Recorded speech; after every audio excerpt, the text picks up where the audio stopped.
Nuestro personaje de hoy, Benito Quinquela Martín, nació en Buenos Aires, allá por el año 1890. Fue abandonado a los pocos días de vida en la Casa de los Niños Expósitos, institución del siglo XIX que procuraba velar por la integridad de los niños abandonados. A eso hace referencia la palabra expósitos, niños que han sido expuestos a los agentes del clima, muchas veces, a veces a los animales, etc. Bueno, Benito es dejado en ese lugar. En el paquete donde había sido entregado el niño Benito venía un pañuelo de una fina tela bordada con una flor, y decía en una nota, decía: este niño ha sido bautizado Benito Juan Martín, lo cual habla un poco ya de una familia católica de origen, por lo del tema del bautismo, y algunos hablan de la calidad del pañuelo, indicando que podría tratarse de una familia de alta sociedad. Solo venía la mitad del pañuelo, lo que algunos interpretaron como una clave a futuro, para el caso de que, en el futuro se presentara alguien a reclamar a este niño, y bueno, serviría como una contraseña para atestiguar esa vinculación con el niño abandonado. Los primeros 6 de hogar de niños expósitos con las Hermanas de la Caridad. A ver el chat que me dice. Listo, ya están entrando, ¿no? Bien, no. Hay cosas que suceden en el chat y que no les voy a prestar mucha atención, así que nada, ténganme paciencia, me cuesta mucho concentrarme. Las Hermanas de la Caridad dieron a Quinquela, a Benito, le dieron el cariño que pudieron, le dieron alimento y cobijo. A los 6 años, entonces, visita la Casa de los Niños Expósitos la familia Chinchela, compuesta por Manuel Chinchela y Justina Molina. Manuel era conocido como el Tigre de Olavarría, ¿no? Él había venido desde Olavarría hacia el barrio de La Boca, y él tenía una carbonería. Aparentemente tenía una contextura física muy fuerte, una contextura hercúlea, y todos recuerdan que Manuel cargaba de a 2 bolsas de 70 kilos de carbón, una bolsa en cada hombro, así que realmente era un personaje de mucha fuerza.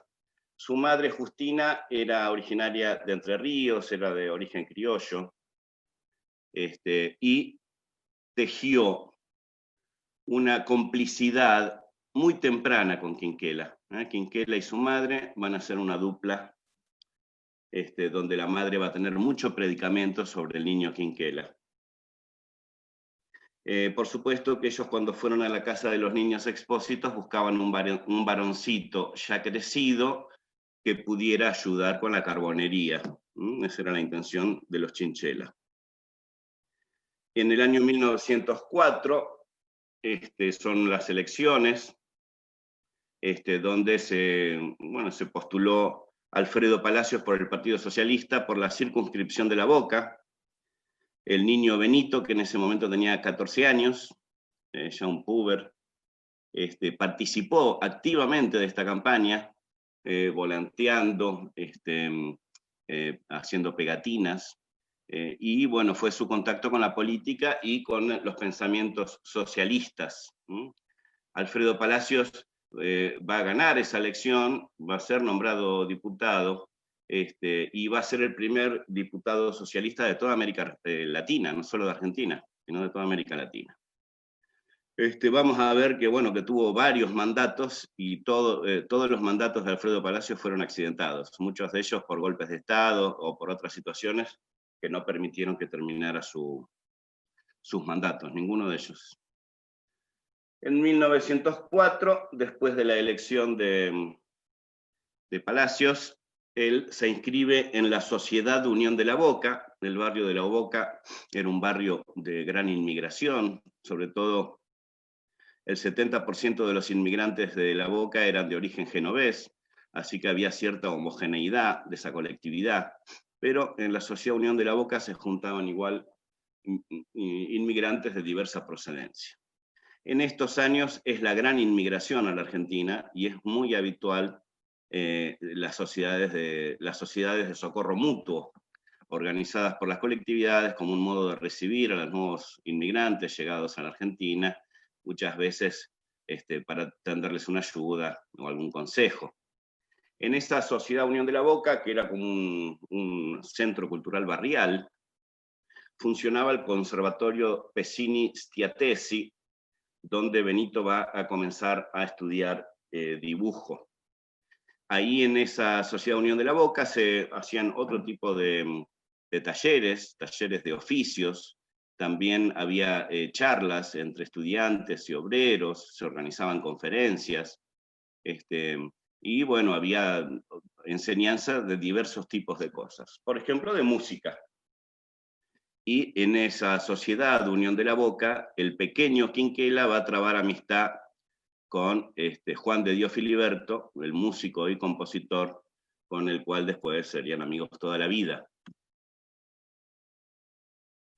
Juan de Dios Filiberto, era un poco mayor que él, como 25 años mayor que Benito, y de hecho murió en el año 64. Bueno, lo acompañó en muchas de las aventuras de Benito a lo largo de su vida, y ahí podemos ver una imagen de la casa que dejó Juan de Dios Filiberto en la Boca. El frente de la casa es un fresco de Benito Quinquela Martín, que se llama Música Popular. Juan de Dios Filiberto fue una pieza fundamental en la organización de la música y de los músicos en la Argentina. Es uno de los socios fundadores de SADAIC, la Sociedad de Autores y Compositores, y bueno, creó muchos tangos inolvidables, la música de ellos, por ejemplo, Caminito, es uno de los tangos que más podemos identificar con Juan de Dios de Filiberto. Bueno, en ese conservatorio él va a estudiar con Alfredo Lazzari, un italiano, profesor radicado acá en Buenos Aires, pero de origen italiano. Lazzari era de tipo impresionista, ya vamos a ver algo de lo que él hacía, y bueno, es el único maestro que Quinquela reconoce.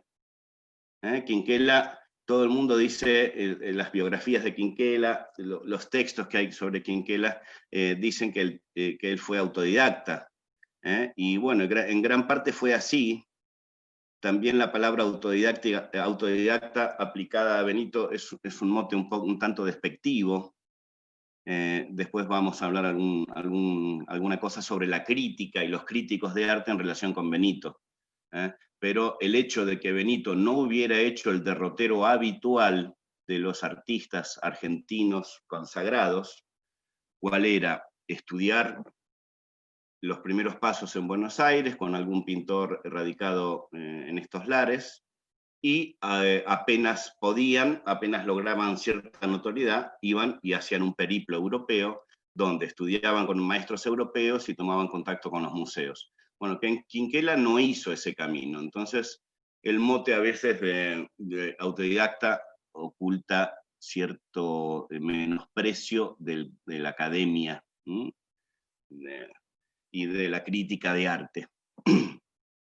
En la Sociedad Unión La Boca también funcionaba había bibliotecas, y ahí también entró en contacto con el libro El Arte de Rodin, del escultor francés, que fue bueno, Quinquela tenía una gran voracidad, justamente porque había hecho hasta tercer grado nada más, entonces pasaba muchas horas por día en las bibliotecas, tanto de la Sociedad de Caldereros como otras bibliotecas obreras que había diseminadas en la ciudad y sobre todo en su barrio de La Boca.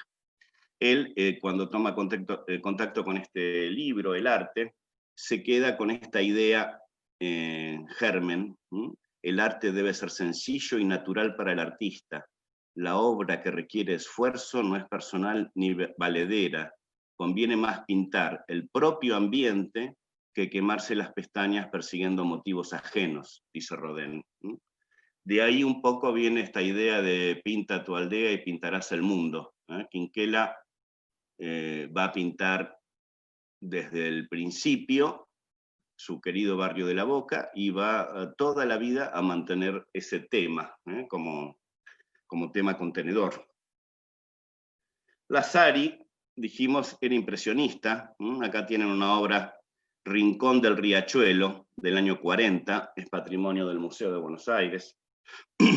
Ahí podemos ver, primero, grandes trazos. Se trata de una composición hecha en base a manchas de color. Fíjense que prácticamente no hay líneas. Las formas, los volúmenes, se adivinan por la superposición de colores, lo que es típicamente impresionista o neoimpresionista, para ser más correctos en la expresión. Ahí se puede apreciar una socavadora, ¿cómo se llama? Una máquina que está haciendo la draga de los canales del riachuelo, porque el riachuelo tenía una particularidad. Al ser un puerto que era afectado por la sudestada, el lecho arenoso del riachuelo iba siendo modificado por el influjo de la sudestada que metía el agua desde el Río de la Plata hacia el riachuelo. Entonces, esos bancos de arena que se iban moviendo actuaban de trampas mortales para los buques que quedaban atrapados en el riachuelo. Así que bueno, ahí estamos viendo una típica escena de las que se veían en el riachuelo, sacando, removiendo arena, haciendo utilizable algunos de los canales. El riachuelo, después con la aparición de Puerto Madero y de la construcción del puerto actual de Buenos Aires, dejó de tener la importancia que había tenido hacia finales del siglo XIX y los primeros años del siglo XX. Quinquela empezó a frecuentar la peluquería de Nuncio Nucíforo. Nuncio en la peluquería armaba una suerte de tratoría. Acuérdense que en aquel momento los medios de comunicación existentes eran muy limitados, entonces los ámbitos de sociabilidad que las personas buscaban para compartir lecturas, muchas veces los inmigrantes compartían lecturas en estos lugares, hablaban de arte, también hablaban de política. Muchas de las nuevas ideas, como el socialismo y el anarquismo, tenían su espacio de expresión en estos lugares. Ahí participaba Benito junto a otros artistas plásticos, músicos, poetas, y eran todo un grupo de gente muy interesante, bueno, viviendo estas primeras décadas del siglo XX argentino, caracterizado por la gran inmigración, la bonanza económica y, bueno, el final, los estertores de un régimen conservador que va a dar después finalmente paso al gobierno de Irigoyen. En el año 13 contrae tuberculosis, Benito, o lo que en aquel momento diagnosticaron como tuberculosis, alguna afección pulmonar.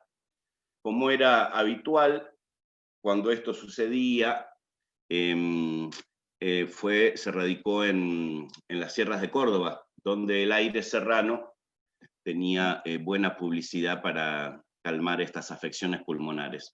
Estuvo un semestre en Córdoba, en la casa de un pariente, y ahí tomó contacto con Walter de Navasio, un pintor neoimpresionista de origen italiano, que él pintaba los paisajes cordobeses. Quinquela, con Walter de Navasio, tuvo la posibilidad de pintar al aire libre y perfeccionar la técnica neoimpresionista. Fíjense que de Navasio, por lo menos en esta obra que les puse acá, Momento Gris, Fíjense que también el color es el protagonista, manchas de color, superposición de color, y bueno, esas son las características del neoimpresionismo, que de a poquito uno dice, parafraseando a Ortega y Gasset, de que uno es uno y sus circunstancias, uno podría decir que los pintores son ellos y sus maestros.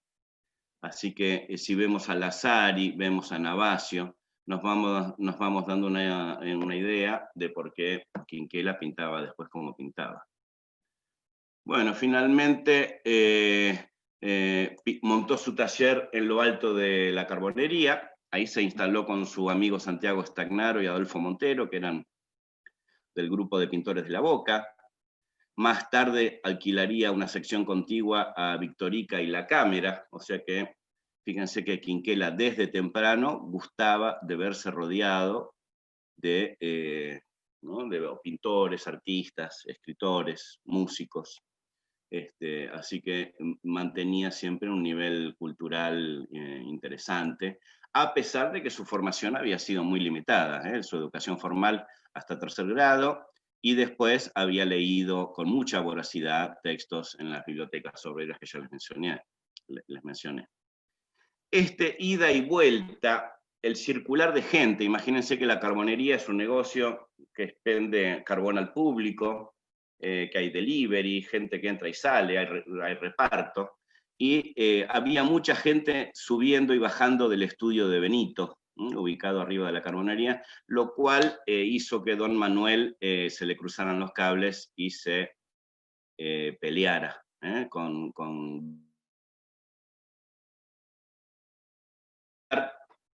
y empieza a priorizar su pintura, para lo cual tiene que ajustar bastante el cinturón.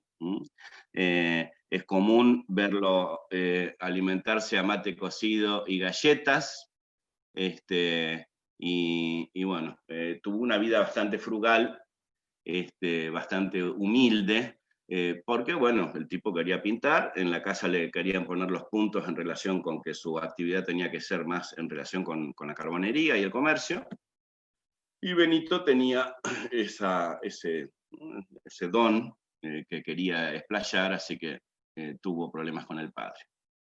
Él se va a radicar una temporada en la isla Maciel, apenas cruzando el río. En la isla Maciel va a tomar contacto con una cofradía de punguistas o de carteristas, gente de mala muerte, que si bien lo querían reclutar para su organización, pero Quinquela solo tomó de ellos algún código, un código de honor, tomó algunas cosas de su organización, pero bueno, pronto se alejó de esta gente, pero bueno, tuvo su época viviendo con el malandraje, digamos. A ver. Por insistencia de la madre consigue un puesto en la aduana. Acordémonos que la madre tenía mucho predicamento sobre el joven Benito, así que Benito es rescatado de los malandras de la isla Maciel y es colocado en un puesto en la aduana. Y en el año 10 va a ser la primera exposición de pinturas en el contexto de una muestra de alumnos del profesor Lazzari en la Sociedad Ligur de Socorros Mutuos de la Boca.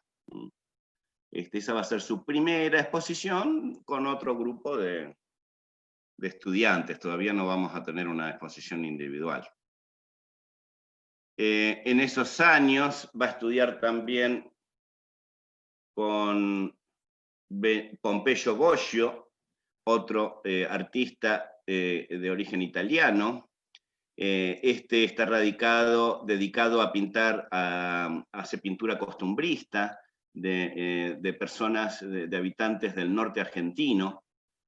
Ahí toma contacto también con los artistas del pueblo, y forma el grupo de los 5 junto con Belloc, Ebecker, Arato y Vigo, que van a ser motivo de otra Contame un cuadro en algún momento, porque ahí el museo tiene un grabado de Belloc muy bello, que se llama Mala Sed, y que bueno, también en algún momento se los voy a presentar. Bueno, la cosa es que esta vinculación con el grupo de los 5 es momentánea. Él no va a coincidir 100% con la mirada política que tenían, más política que tenían los artistas del pueblo. Y Quinquela, si bien participaba escribiendo algunos artículos en La Montaña, el periódico socialista revolucionario, la formación política de Quinquela lo separaba de los artistas del pueblo. Ahora vamos a hablar de un poquito de eso. ¿Por qué digo la formación política de Quinquela? Porque Quinquela, si bien él se identifica con el socialismo, no va a ser el socialismo de Marx y Engels o un marxismo revolucionario, un socialismo revolucionario, el que él defienda, el que él practique. Él se va a inspirar en el socialismo fabiano, que tiene su ascendencia en el Partido Socialista Argentino. El primer Partido Socialista Argentino tiene estas características. Este socialismo se inspira en Quinto Fabio Máximo Verrucoso Cunctator, un general romano de la Segunda Guerra Púnica, allá por del siglo III al siglo II a.C. Quinto Fabio tenía su nombre Verrucoso porque tenía una verruga acá en el labio superior, y su último nombre, Cunctator, significa el que atrasa, el que retrasa.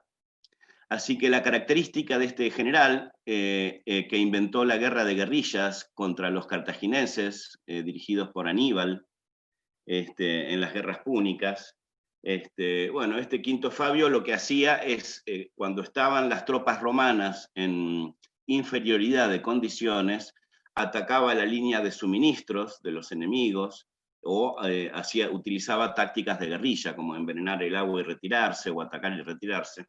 Entonces se hizo famoso por ser un general que, en vez de resolver de un día para otro una situación como una invasión, él lo dilataba, negociaba, y utilizaba técnicas de guerrilla. Por eso el socialismo fabiano, inspirado en este general, no busca un socialismo instantáneo, revolucionario, sino que va por el camino de las reformas, con pequeñas mejorías de la vida de los obreros.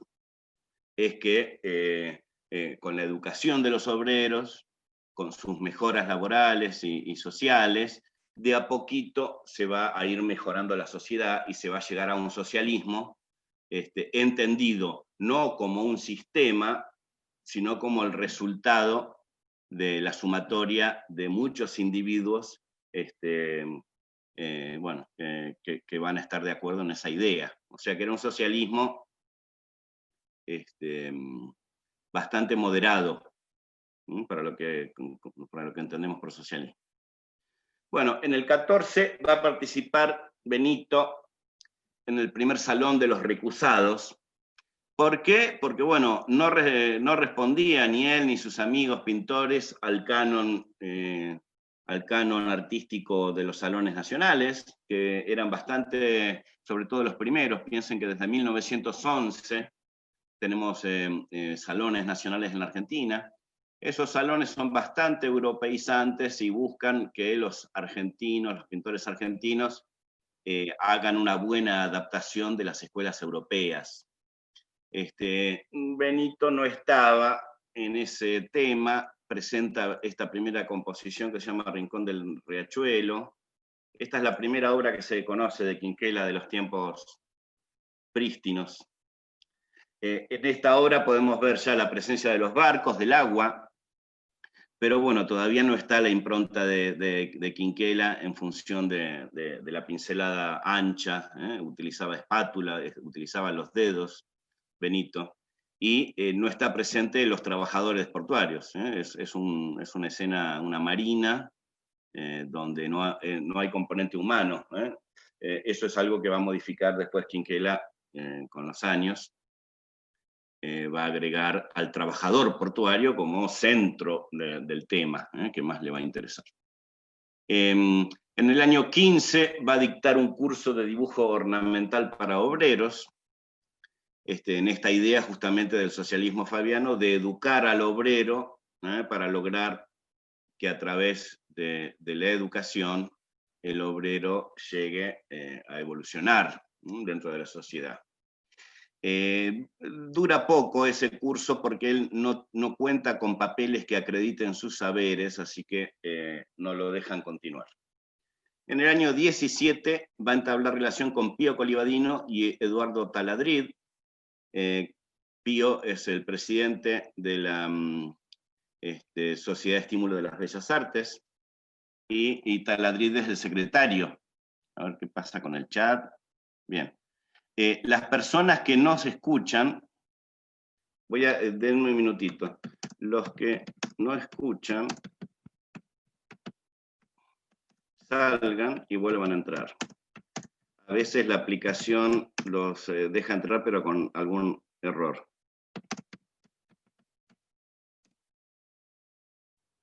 Total, la admisión está directa. Bueno, Pío Colivadino es el presidente de la Sociedad de Estímulo de las Bellas Artes. Pío tenía mucho contacto, logró participar en las Bienales de Venecia, participó en salones europeos, y bueno, tenía mucho predicamento en el ambiente artístico de las primeras décadas del siglo XX. Acá lo vemos a Pío con una de las obras que ganó medalla de oro en el Festival de Venecia del año 1903, se llama La Hora del Almuerzo, y bueno, Pío también tiene un estilo bastante neoimpresionista, en el sentido que la composición está hecha en base al color. El protagonista es el color y las figuras se van componiendo también por superposición de manchas de color.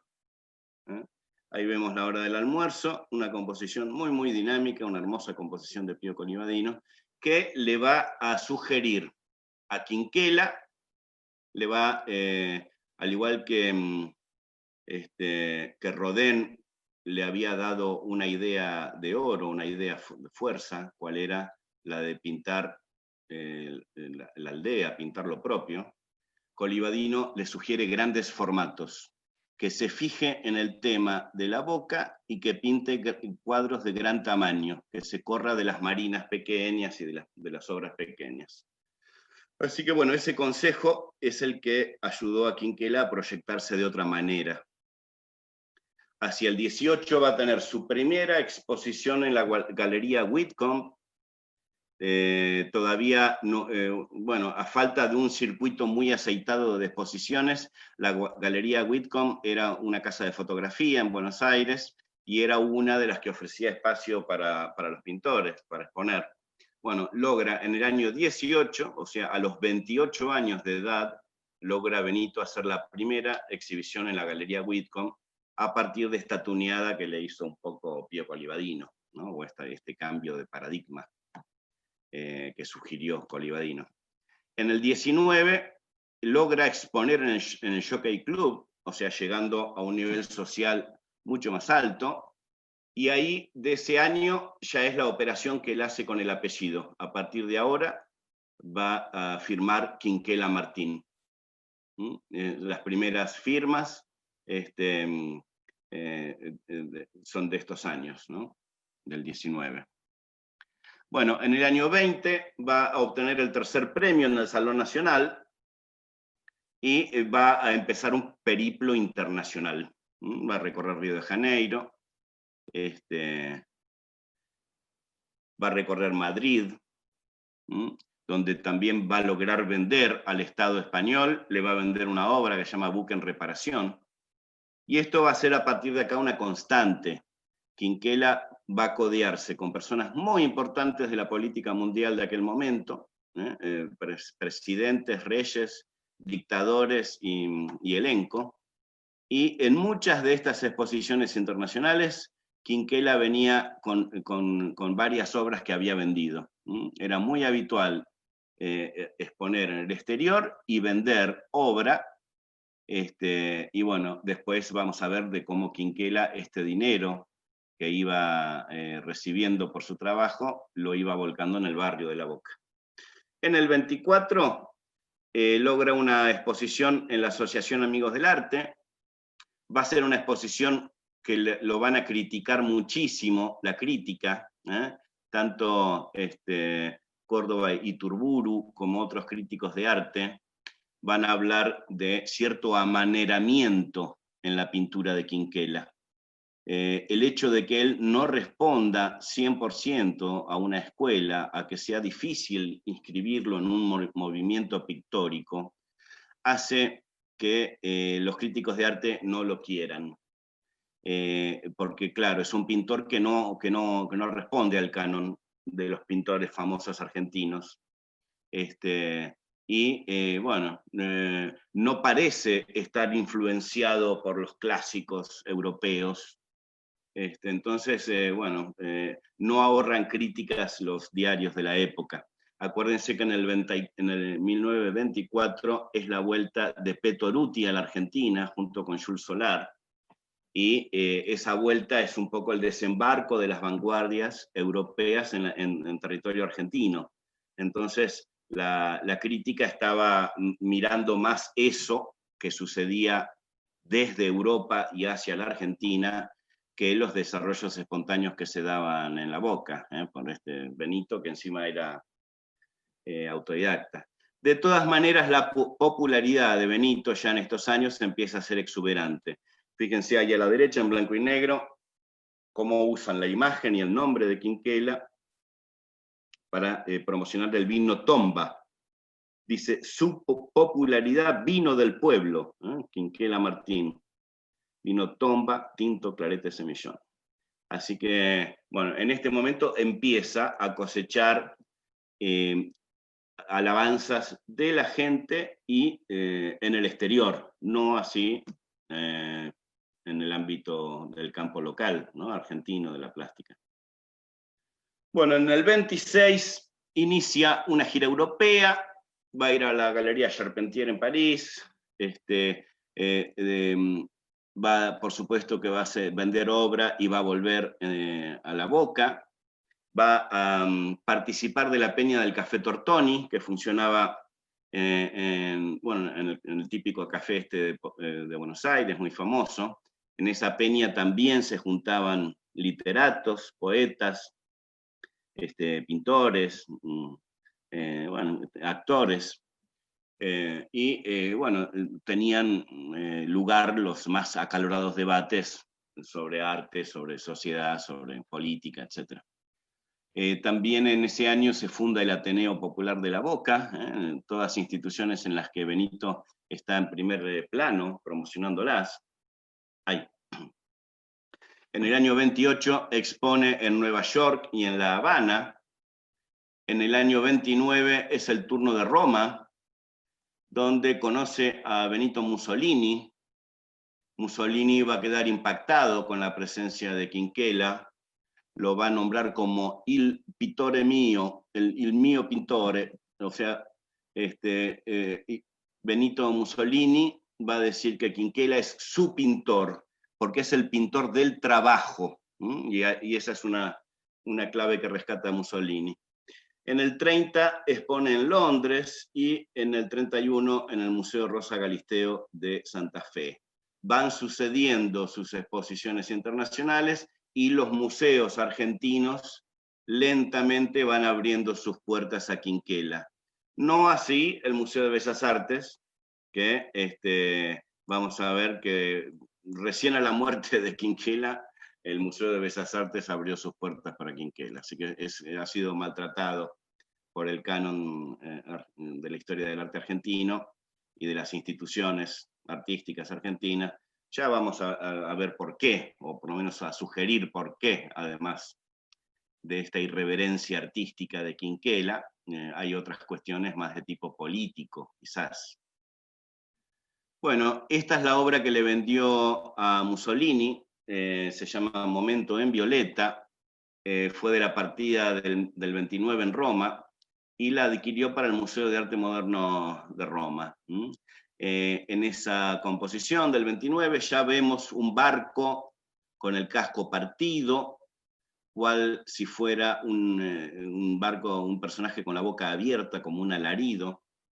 Los tonos violáceos de la composición nos acercan a alguna hora temprana del día, quizás el amanecer. Quinquela en algún segmento, él decía, ¿no? En una entrevista, decía, todos hablan de los colores de Quinquela, pero los colores no los invento yo, los colores están ahí, están en la naturaleza. Dice, todo lo que yo pinto, lo encuentro, lo veo en la naturaleza, en la realidad. Lo único que hago es ordenarlos de un modo distinto. Así que los colores y los motivos surgían de la observación que hacía Benito de su medio natural y social, que era el barrio de La Boca. Bueno, en el 33, con dinero de estas giras europeas, él va a comprar y donar un terreno para la construcción de la Escuela Pedro de Mendoza, una escuela primaria, que ahí en la foto a colores es la planta baja, ahí funciona la escuela. En el primer piso va a montar él el Museo de Bellas Artes de La Boca, un museo, hoy se llama Museo Benito Quinquela Martín, y está dedicado básicamente a él, pero en su momento, en vida, lo que hizo Quinquela Martín fue una gran colección de arte argentino, de pinturas y de esculturas, que las brindó a disposición de la sociedad. Él montó un museo de artistas argentinos ahí en La Boca para, bueno, poner el arte al alcance de la gente. En el año 36 se inaugura el edificio de la escuela con 16 murales. Él va a vivir en el último piso, ¿no? En el segundo piso, en la parte de arriba de ese edificio, él va a tener su vivienda y estudio. Y en la terraza, que se ve una baranda ahí asomando, hay un patio de esculturas. Así que es un punto muy interesante para ir a conocer cuando uno va a Buenos Aires. Bueno, en el año 38 abre al público el Museo de Bellas Artes de La Boca.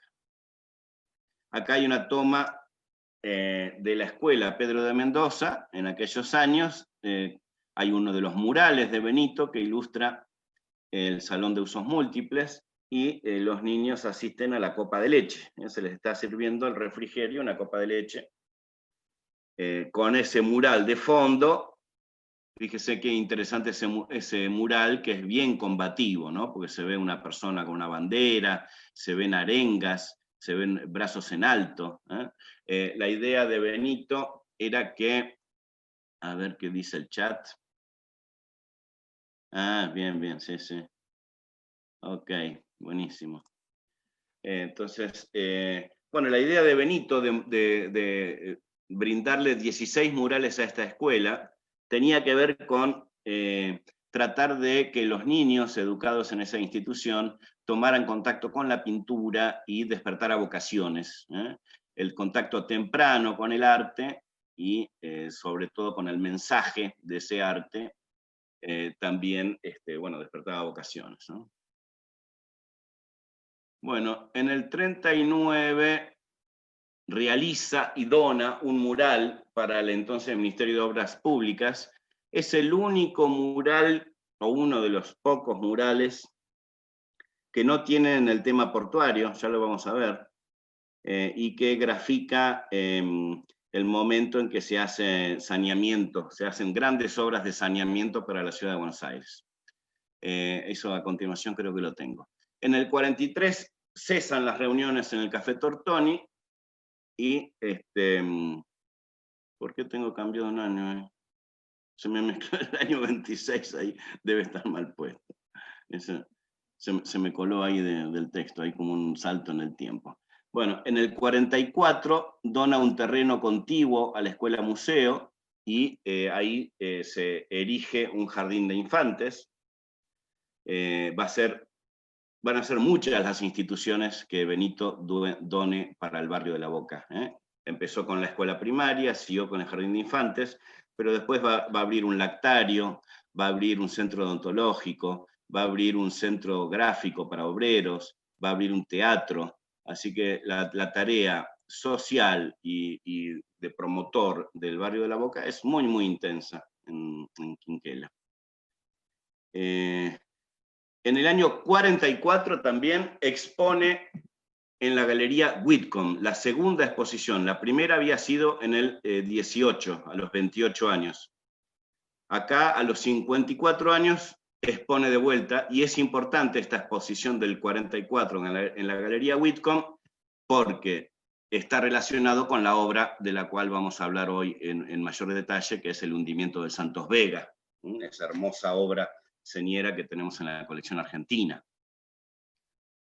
Este es el mural que había hecho para el Ministerio de Obras Públicas, construcción de desagües, y si bien en la línea al fondo se adivina el agua y la margen de La Boca, la escena no es portuaria, es una escena de obreros de diversos oficios.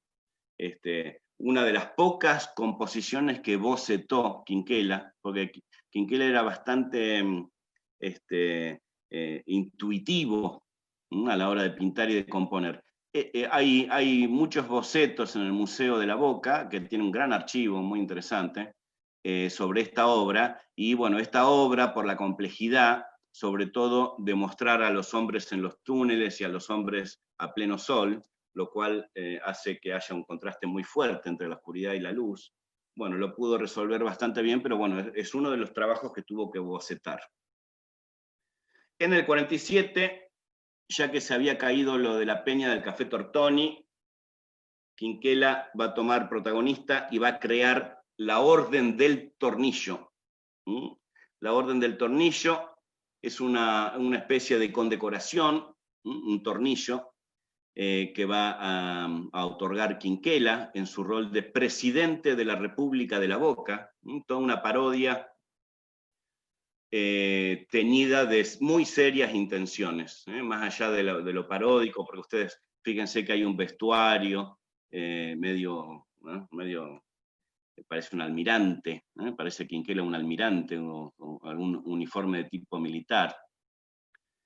Bueno, él se va a autoerigir como presidente de La Boca y en ese rol entrega esta condecoración que decía: este tornillo no los volverá cuerdos, muy por el contrario, los preservará contra la pérdida de esa locura luminosa de la que se sienten orgullosos. A continuación, y alrededor de una gran mesa con mantel de papel blanco, brindaban con vino y comían fideos de colores. Esta condecoración se repitió cientos de veces.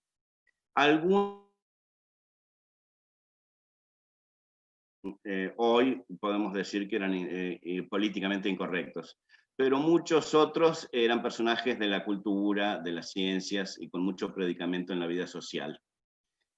Así que bueno, cientos de personas recibieron esta orden y bueno, era una nota de color tratando de rescatar esta suerte de locura, entre comillas, que supuestamente portaban los artistas o las personas que se proyectaban más allá de sí mismos y que velaban por una sociedad mejor.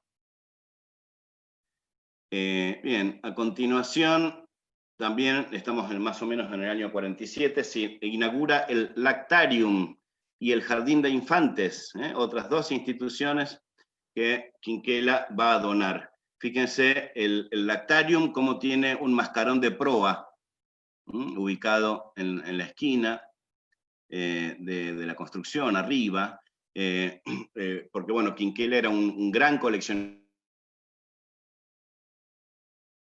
ahí. Y bueno, es un símbolo que ata este lactario con el barrio de La Boca, ¿no? Y con los barcos que surcaban sus aguas, las aguas del riachuelo. Bueno, ya terminando con los tiempos vitales de Quinquela, tenemos que en el 1950, inaugura la Escuela de Artes Gráficas para Obreros. Fíjese cómo esta idea del socialismo, de formar, de educar al obrero, sigue presente a sus 60 años. Va a exponer en Rosario y Santa Fe. En el 59 inaugura el Instituto Odontológico Infantil de La Boca. En el 71 inaugura el Teatro de la Ribera, todas instituciones que van a quedar puestas ahí en ese barrio y van a cambiar para siempre la fisonomía del barrio de La Boca. En el 72, como una suerte de reconocimiento, la Universidad de Buenos Aires lo va a nombrar miembro honorario de sus claustros. En el 74 se va a casar con su secretaria, Marta Cerruti, que ahí vemos una foto, vemos una foto de los últimos tiempos de Quinquela con la que va a ser su esposa y que fue su secretaria de toda la vida. Se lo conoce, era bastante picarón Quinquela, se conocen muchos amoríos con señoras bien en las giras europeas. No fue alguien de familia Quinquela, fue bastante disfrutador de su soltería, digámoslo así. Y bueno, se conocen algunos escandaletes de señoras de buena posición económica en sus giras europeas. Eso es lo único que se hace mención, y después ahí está Marta Cerruti, que también es como calculo yo, un reconocimiento a alguien que le brindó muchos años de su vida, ¿no? En el año 77 va a fallecer, a los 87 años, muere Quinquela, y el Museo de Bellas Artes organiza una muestra póstuma, como lo hizo también en otro momento con Cándido López, por ejemplo, ¿no? Y bueno, mostrando la hilacha, ¿no? Muchas veces el museo escatima lugar a los vivos. Era muy resistido Quinquela en el Museo de Bellas Artes porque no respondía, ya les dije, a los cánones artísticos, así que bueno, el Museo de Bellas Artes hace notar esto a los artistas y facilita o deja de facilitar espacio según se trate de artistas o de arte que quiera promocionar o no. Así que las instituciones también tienen mecanismos de solapamiento de los artistas, que bueno, en eso estoy trabajando con mi tesis, ¿no? Bueno, si vamos a la página del Museo de Buenos Aires para saber más sobre el hundimiento del Santos Vega, tenemos esta información. Esta es la página que uno, del Museo de Buenos Aires, ¿no? Uno busca el hundimiento del Santos Vega y esta es la información. El dato de color es que fíjense que entró al museo por canje esta obra. El Estado se hizo cargo de la reparación de un buque y de la descarga de un horno de acero. Quinquela Martín vivió durante muchos años, gustó montar su atelier en barcos, incluso tuvo accidentes, creo que chocó uno de los barcos que él tenía de estudio, lo chocó. Así que bueno, es muy probable que en alguno de esos tejes, dimes y diretes, o tejes y manejes, en relación con el acondicionamiento de algún barco, vivienda, atelier, es que este cuadro entra al museo.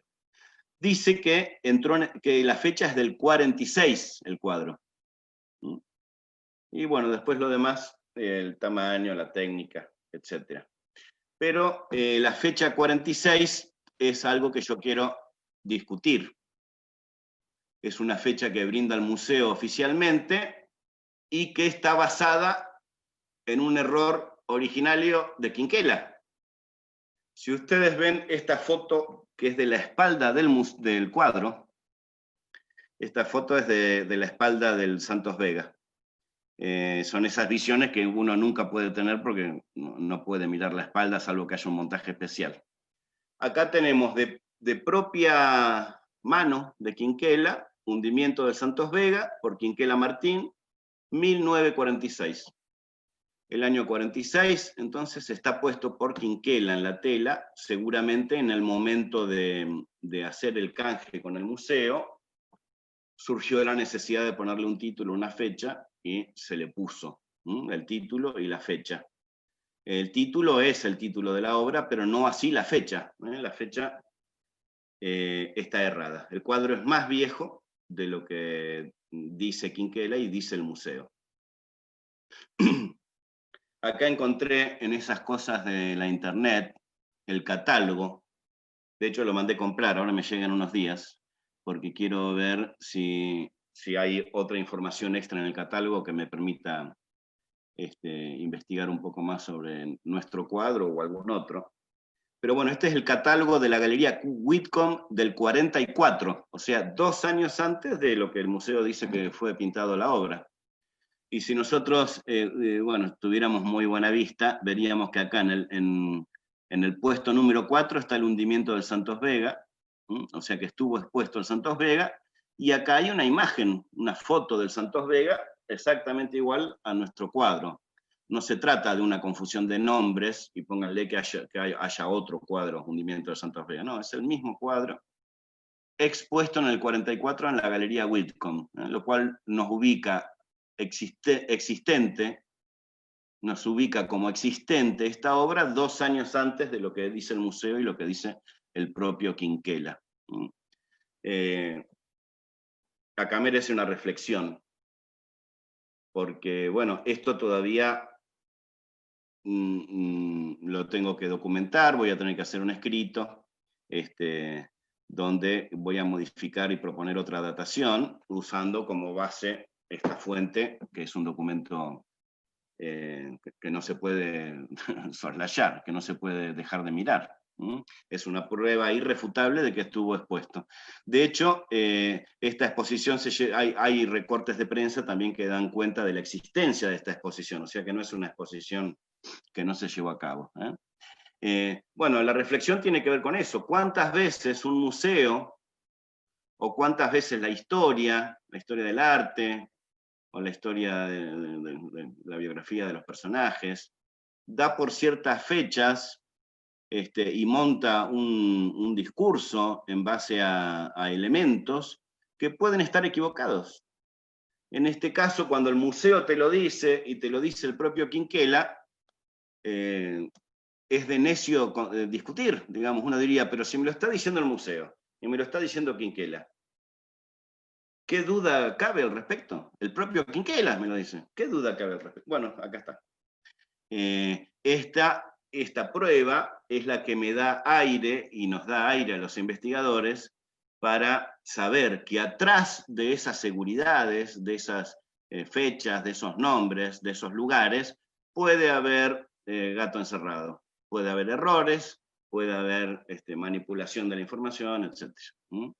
Así que bueno, eso tiene que ver con el trabajo del historiador, no los quiero aburrir, pero bueno, es una gran satisfacción que uno desde la Patagonia pueda encontrar este catálogo que está en la internet, que ahora está en camino a mi casa, y que, bueno, que puede poner en duda el discurso escrito desde Buenos Aires al respecto.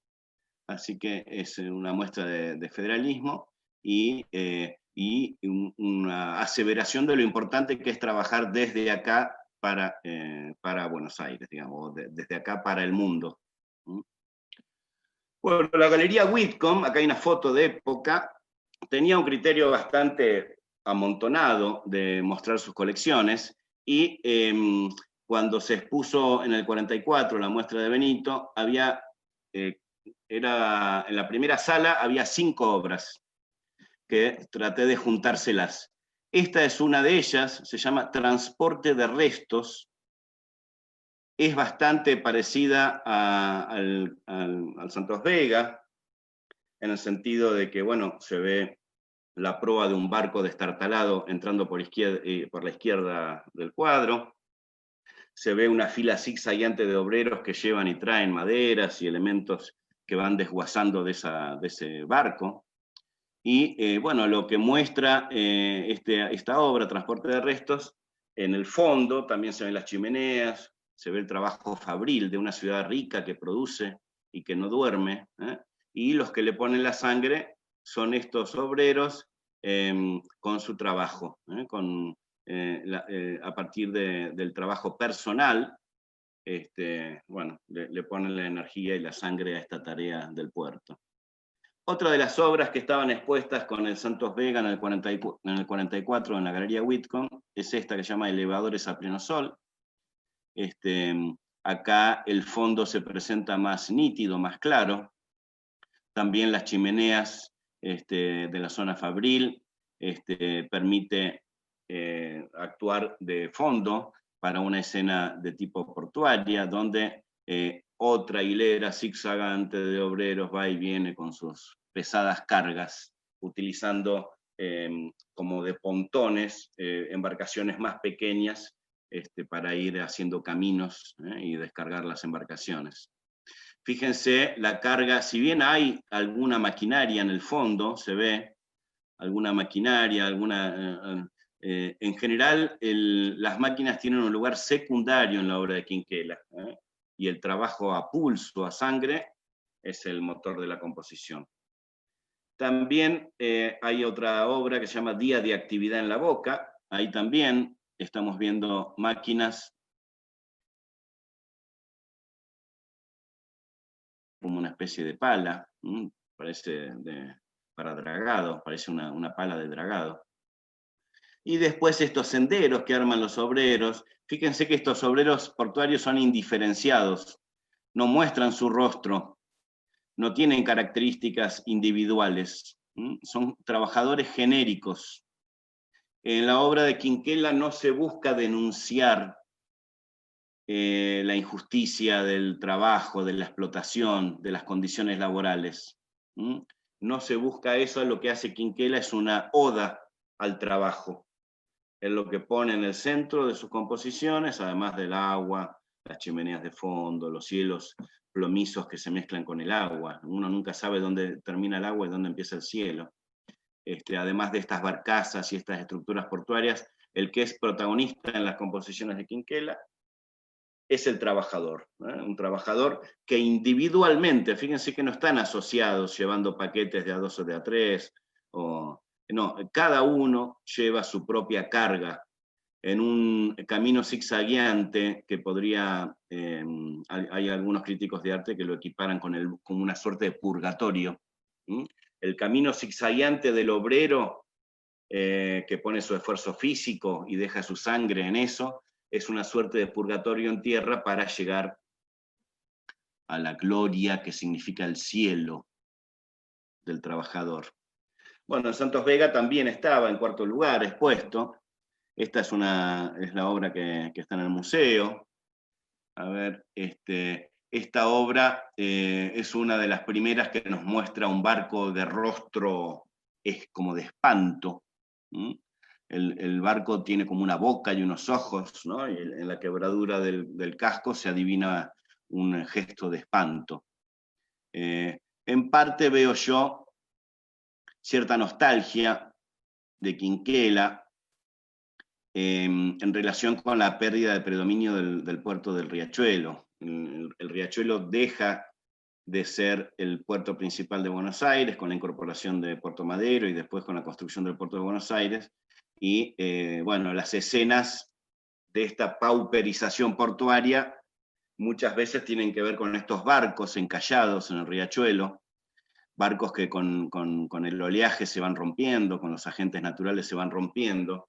Estos barcos muchas veces pertenecen a empresas navieras radicadas en puntos muy distantes de Europa o de otros lugares, y eran empresas económicas totalmente imposibles recuperar un barco del Riachuelo con los medios de la época, ¿no?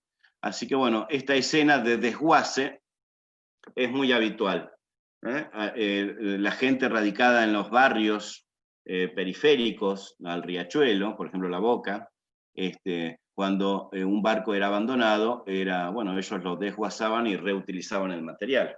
Algunos de estos materiales se utilizaron en la confección de las casas de La Boca, tan pintorescas y tan,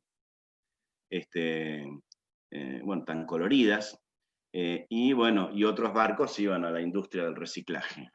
Esta obra, fíjense que también hay un zigzag, si uno empieza la lectura de la imagen desde abajo a la derecha, uno va ascendiendo hacia la izquierda y otra vez hacia la derecha, y los obreros de más arriba, incluso algunos con los brazos en alto, están ya más cerca del cielo, ¿no? Entonces hay una valoración sobre la importancia del trabajo.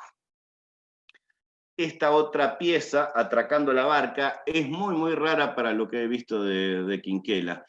A mí me hace acordar más a Sorolla, a las imágenes marítimas de Sorolla, o algunas otras imágenes más en primera persona. Fíjense que acá Algún rostro podemos identificar en el jinete que viene en el caballo blanco, acá a la derecha. Si bien los otros personajes no son identificables, pero bueno, hay un rostro. Y bueno, está todo el juego de la luz con el velamen, el cielo. Es una composición bastante atípica para Quinquela. Bueno, estas 5 obras formaban parte de la misma sala en la Galería Whitcomb en el 44. Es para que tengan una idea de cómo estuvo montado nuestro cuadro en esa exposición de la Galería Whitcomb. Otras obras que hizo de barcos hundidos, es un tema al cual recurría por la emotividad. Evidentemente era taquillero. Estos barcos en pena eran muy expresivos. Bueno, acá tenemos otra obra del año 50, se llama Después de la explosión. Y también, ¿no?, lo que vemos es un grupo de obreros. Algunos pensarán que están en reparaciones, pero en general se trata de desguaces, porque no funcionaba un astillero en el riachuelo. Lo que había era la informalidad de los recicladores de materiales.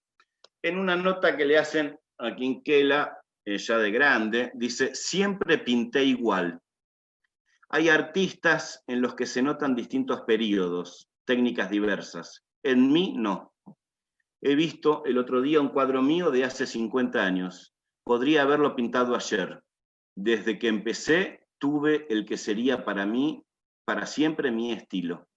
O sea, esto es caso bastante extraño en la historia del arte. No voy a decir que único porque no conozco tanto, pero es bastante extraño de un pintor que no ha tenido una evolución no en términos darwinistas, sino que ha tenido un desarrollo de su arte. No se ve el influjo o la influencia de los museos europeos. Cuando Quinquela hace sus giras europeas, vuelve y sigue pintando el riachuelo del mismo modo en que lo hacía. Él no se ve influenciado por motivos externos, por vanguardias, por climas de ideas. El estilo siempre lo va a mantener igual, tratándose de una técnica que le ha sido exitosa. Encontró una fórmula y la ha repetido. Por eso críticos de arte como Jorge Romero Brest hablaban del amaneramiento de Quinquela. No decían que era una técnica, ni que era menos una técnica particular, ¿no? Él hablaba del amaneramiento, como que era una deformidad. Por eso no lo querían a Quinquela, ¿no? Bueno, no se veía tampoco que él fuera permeable a los cambios acaecidos en la historia del arte. Acá hay otra obra del 60, se llama Exclamación, y también nos presenta un buque con sus alaridos, su espanto. Es muy interesante en nuestra obra, a ver si, no me acuerdo qué viene a continuación. No, voy a volver a la obra nuestra, a Santos Vega. Ay, me fui, acá. No, ¿dónde la tengo? Acá está el Santos Vega. El título, El hundimiento del Santos Vega. Santos Vega es un personaje gauchesco que tiene que ver con todo el clima posterior al Martín Fierro, donde se rescata. ¿Hay alguien levantando la mano? Después, Héctor, te voy a dar intervención. Me queda un ratito de exposición y después damos lugar a las preguntas. El Santos Vega era un gaucho que era muy hábil en la guitarreada, haciendo duelos de guitarreada, de payada, y el duelo más famoso se lo ganó el Diablo. Solamente el Diablo, hecho carne en un personaje que se llamó Juan Sin Ropa. Bueno, el Diablo le ganó en una payada a Santos Vega, y Santos Vega desapareció para siempre en la inmensidad de la Pampa. Yo estuve rastreando hundimientos de barcos. No existe un hundimiento de un barco, no hace referencia a un hecho histórico. No hay ningún barco botado en Argentina o hundido en el riachuelo que lleve este nombre. Así que hay un nombre simbólico asignado a esta obra, equiparando la suerte de este barco o del riachuelo a la de Santos Vegas, ¿no? Como que es alguien que encontró su límite y que a partir de ahí desapareció. Un poco el trayecto del riachuelo a partir de la presencia de Puerto Madero y del puerto de Buenos Aires.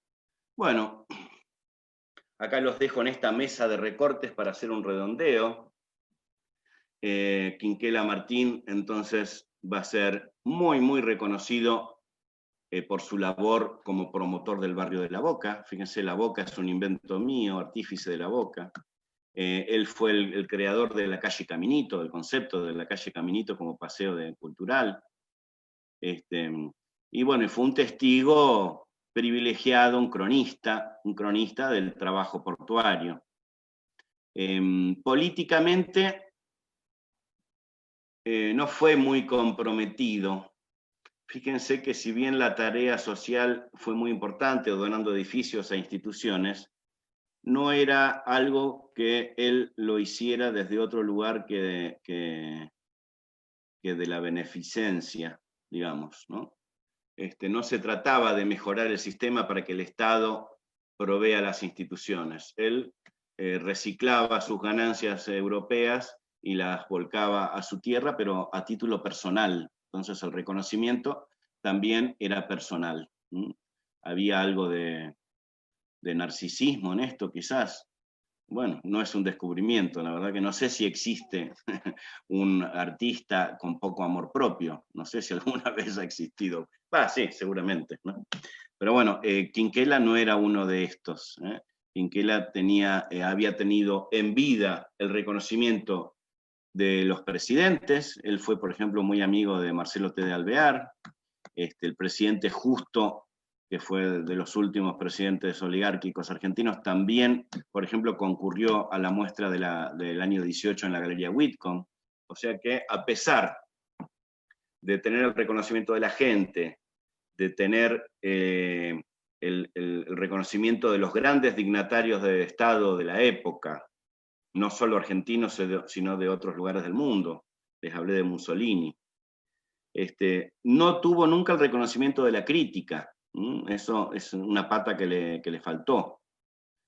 Y él en su vida demostró su socialismo no era un socialismo de prédica, su socialismo era un socialismo de acción. Y él ve en su propia vida lo que tiene que ser el camino del socialismo para él. O sea, cada obrero mejorándose a sí mismo va a conformar una sociedad mucho más rica, una sociedad pensada como la sumatoria de individuos cultos o educados y con gran desarrollo humano. Ese era el tipo de sociedad a la que apelaba Quinquela. ¿Por qué digo que es polémico? Porque al igual que Borges, en su momento, con las cuestiones políticas, con la dictadura, etcétera, las posiciones de algunos artistas frente a algunos momentos históricos han sido complicadas. Y el caso de Quinquela también. Ustedes piensan que a su muerte en el 77, plena dictadura militar, quienes acompañan el cortejo fúnebre van a ser Videla y Macera, dos de los personajes nefastos de aquel momento. Entonces, fíjense cómo el color de Quinquela muchas veces también está relacionado con otras ideologías.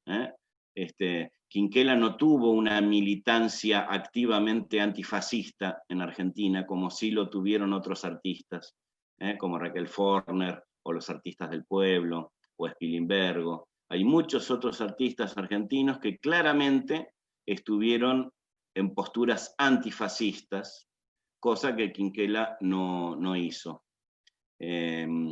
Y hasta el final de los días hubo cierto lenguaje, cierto discurso de Quinquela que también era bien visto por las derechas más rancias.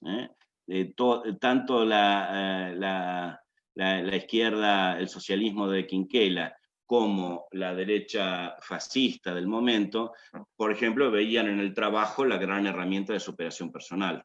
En eso coincidían, así que, bueno, también despertaba simpatías en posiciones más conservadoras la mirada de Quinquela. Por supuesto que con el diario del lunes es fácil hacer crítica, ¿no? Hoy si miramos para atrás, bueno, nos podemos poner en un lugar que no es el correcto, porque bueno, la gente no amanece con un pie puesto en el socialismo y con el otro pie puesto en el fascismo. Son cosas que bueno, son discusiones, momentos en que la vida te hace ponerte en uno o en otro lado, y a veces la no definición también es una definición. Bien, antes de pasar a las preguntas, les dejo la imagen de lo que va a ser el siguiente Contame un cuadro. Vamos a salirnos del campo argentino y nos vamos a meter en la pintura española de principio del siglo XX. Vamos a ver la obra de Hermenegildo Anglada Camarasa, y una obra muy fuerte que está en la colección española y que tiene mucha importancia acá en Neuquén porque tenemos una gran colectividad gitana. Esta obra que se llama Gitana con Niños, muy provocadora, muy interesante. Así que bueno, vamos a partir de ahora vamos a dar lugar a las preguntas. Sí. Bueno, ahí veo, no sé, el que quiere, vamos a ver si yo puedo liberar abrir los micrófonos. Creería que el que quiere preguntar, la relación de Quinquela con el peronismo. Fue complicada la relación de Quinquela con el peronismo. Por momentos buena, y no era uno de los artistas oficiales, Quinquela, del peronismo. Él estuvo en general en veredas opuestas con el peronismo. Aunque Perón en aquellos momentos no tenía una postura claramente... Habilitar los micrófonos, me dicen. A ver cómo puedo hacer. Solicitar para reactivar el audio. Yo no sé si vos podrías, Claudio, que te veo a vos en primera persona, hacer la prueba de activar tu micrófono, Claudio, a ver si vos lo podés activar o lo tengo que activar yo. Fíjate, Claudio, abajo a la izquierda, haciendo clic en el micrófono. No podés activarlo. Ay, Dios mío, ¿cómo hago yo? A ver acá. Silenciar, permitir que reactiven. Ahí está, ahora los dejé. Sí, ya está. Ahí ahora estamos. Sí. Ahí estamos, bienvenidos. Me encanta escuchar su voz, después de escuchar aburridamente mi voz durante una hora. Así que... Lucas, sí. escuchaba al final tuyo cuando decías de las obras que hacía Quinquela, que a lo mejor era para aumentar su ego, porque verdaderamente hizo mucho por la boca, pero quizás fue el primer adelantado, y viéndolo como dijiste vos con el discurso del lunes, porque capaz que se dio cuenta que este dinero se lo entregaba al gobierno para hacer esas obras que él quería, seguro que se perdía, ¿no? Puede ser que corrieran la suerte del empréstito de la Baring Brothers, que todavía estamos esperando saber dónde fue. Claro, el de Rivadavia, sí. El de Rivadavia, sí. Sí. Bueno, ahí está Quintar, me pone que hay una foto de Perón con Quinquela. Bueno, Quinquela estuvo relacionado por el tema del trabajo, por la glorificación del trabajo, tuvo alguna simpatía con el peronismo. Él participó en algunas obras públicas dotando de murales, no solo al Ministerio de Obras Públicas, sino a algún otro ministerio. Que también hizo un motivo bastante surrealista, justo un mural que no se conserva ahora, que lo hizo en el fondo de una pileta de natación, y era una suerte de pulpo atacando a un buzo con escafandra. Era un diseño bastante loco para Quinquela. Pero bueno, no, si bien se sacaba fotos Quinquela con dignatarios de Estado y muchos concurrían a sus muestras, no era un afecto del peronismo abiertamente. Él siempre conservó su visión su afiliación al socialismo, y eso en momentos lo ponía de frente con el peronismo. En momentos hubo una relación muy conflictiva entre socialismos y peronismo. ¿Qué más hay acá? Bueno, si vos, Quintar, tenés algún bocadillo que agregar al respecto, podés agregarlo, ¿eh? Estás invitado a hacer algún comentario. Lucas, ¿me escuchás? Te escucho, Noelia.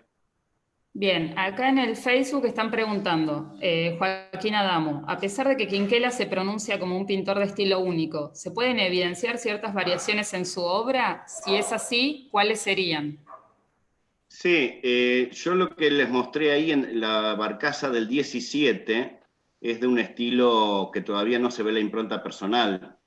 Es el Rincón del Riachuelo, con el primer trabajo que presentó a los salones. No fue acogido con éxito porque era bastante cualunque esa primera versión de Quinquela. Aunque podríamos decirle también Chinchela, ¿no? Porque así seguramente se pronunciaba Chinchela. Hay alguna variación, aunque la composición yo veo una uniformidad, salvo algunas piezas que son descollantemente distintas. En general, la línea del horizonte, los cielos que mezclan agua y cielo, el celaje, el tratamiento del celaje. Hay como una composición básica que podríamos decir que él repite intuitivamente.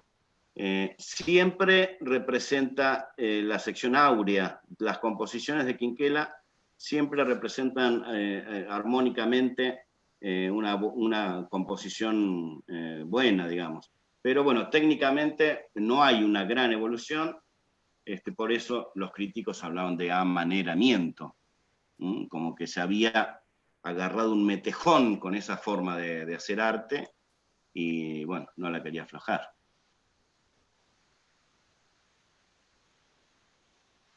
Bueno, ¿algún otro comentario del Facebook, Noelia? Sí, tenemos uno más también de Joaquín, que dice, dame un segundito.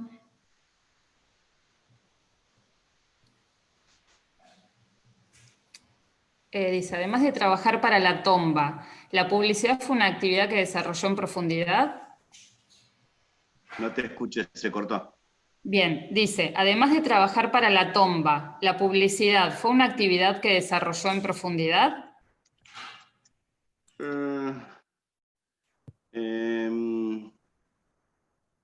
Déjame pensar, porque no encontré grandes cosas de publicidad de Quinquela, me parece que no fue un gran publicista. En general, puede haber alguna otra cosa de publicidad, pero siempre metiendo a la boca en el medio. Así que no fue una gran actividad que le representara mucho tiempo.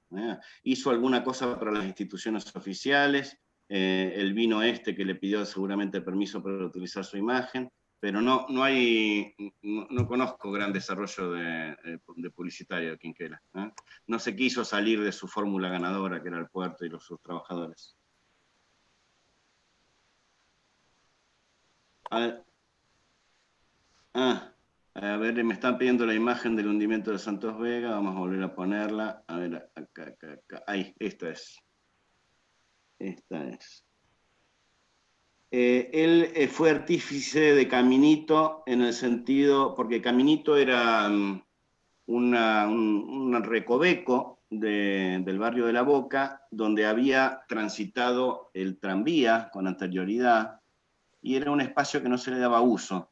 Así que él donó mucha obra, esculturas, para conformar un paseo cultural ahí en ese camino, y lo dotó de festivales y de actividad, mucha actividad cultural. Yo justo ahora no traje fotos de eso, pero se me olvidó poner. Pero bueno, ellos promocionaron en ese espacio una suerte de centro cultural a cielo abierto, donde había música, donde había bailarines de tango, donde había escultura, donde había murales. Así que bueno, por eso se dice que es artífice de Caminito, porque bueno, lo promocionó él, ¿eh? O sea, es una actividad a la que le puso el cuerpo, junto con amigos como Juan de Dios Filiberto.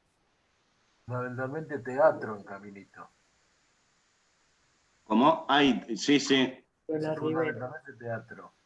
Sí. También ahí está el Teatro de la Ribera, ahí cerca, y bueno, hay otros teatros también. Yo tuve la oportunidad de estudiar dibujo y pintura ahí en los años 80, en un teatro que tenían los hermanos Cedrón. Alberto Cedrón, que hizo el mural ahí en el subsuelo del Palacio Municipal, que hay un mural que hizo Alberto Cedrón, que estuvo un tiempo acá en Neuquén. Y yo después ahí tuve la posibilidad de estudiar en el teatro de los hermanos Cedrón, ahí en La Boca. Bueno, las obras están valuadas en muchísimo dinero, por supuesto. Siempre tuvieron buena cotización las obras de Quinquela. Sobre todo porque, bueno, la demanda infla el precio de una obra. Alguien dice que hay obra en la Facultad de Derecho de la UBA. En general, todos los museos del mundo tienen obra de Quinquela. Y muchos de los museos de la Argentina también. Muchas de ellas son adquisiciones y otras son donaciones. El propio Quinquela también donó obra. Como se ve, esta que fue por canje, con el Museo de Buenos Aires, pero también hay otras donaciones registradas a museos del interior, como el Museo de la Plata, el Museo de Santa Fe. Bueno, alguien más. María está levantando la mano. Actividad tu micrófono, María. Sí, está activado. No, te había puesto en el chat, me contestaron que tengo una curiosidad y quería saber si conocés, si es cierta la información de que Quinquela Martín pintó su propio féretro, se lo hizo y lo pintó porque él decía que alguien que vivió con tantos colores era algo acorde a una vida así. No sabía si el dato era... Es verdad, y también hay una imagen del féretro pintado por Quinquela. Bueno, no lo agregué en esta presentación, pero es verdad. Ese dato es así. Es verídico. Bueno. Muchas gracias. Gracias a todos ustedes. Si no hay más preguntas, bueno, los despido muy calurosamente. Les pido disculpas a veces por la cuestión técnica, que falta desarrollar más conocimiento. Y bueno, la próxima charla en septiembre, en un día a confirmar, entonces tiene que ver con Gitana con Niño de Anglada Camarasa. Los voy despidiendo.